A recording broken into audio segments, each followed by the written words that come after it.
hello. Yeah, I just thought I'd share this with you, which is a bit of an oddity.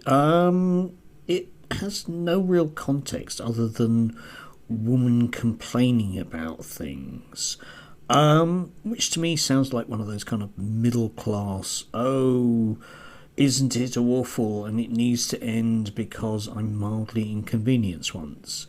I'll discuss about who this woman is at the end. Let's just see what whoever she is has to say, and I'll try and give it some context.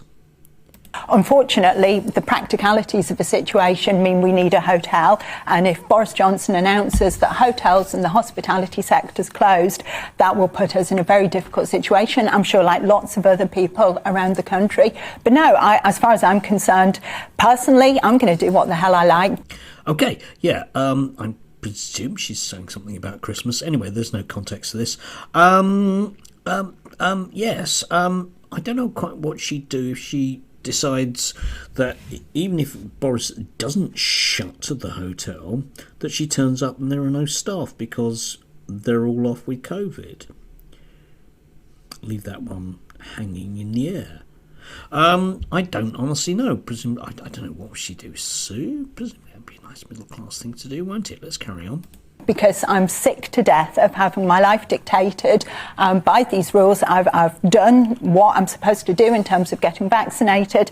We've been told now that we get vaccinated in order for life to get back to normal. If we lock down now, what is to say we will not be in this exact same position this time next?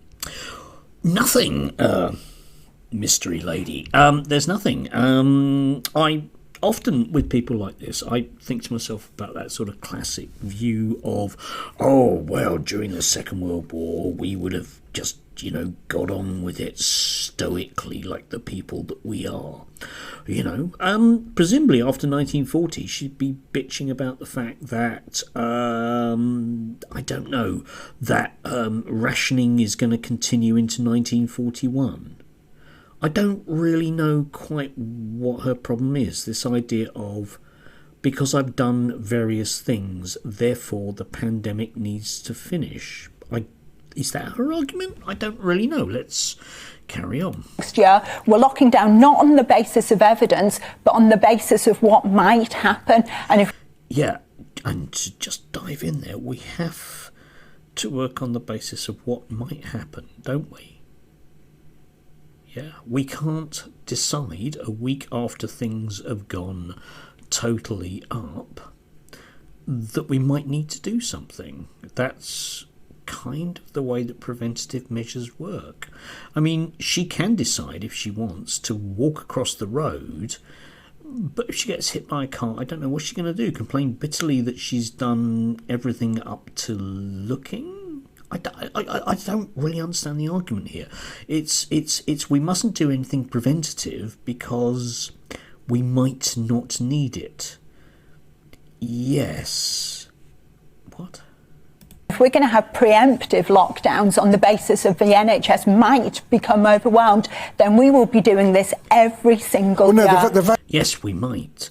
I don't know. Joanna might well turn up to a hospital that has been forced to close. Presumably she will be very cross about that because nobody preemptively did things out. Yeah. Anyway, Joanna, who is she? Well, gosh, wouldn't you just know? She's another person associated with Spike magazine. Anyway, she's presumably another libertarian Marxist. If you look up what that means, it doesn't mean anything. It means people that I don't really conform to what's happening thing. Anyway, I don't know. I was just, struck by this as, what on earth are we what's the takeaway from this? Middle-class woman in awful dress is unhappy. Okay, I'll buy into that. I can't say I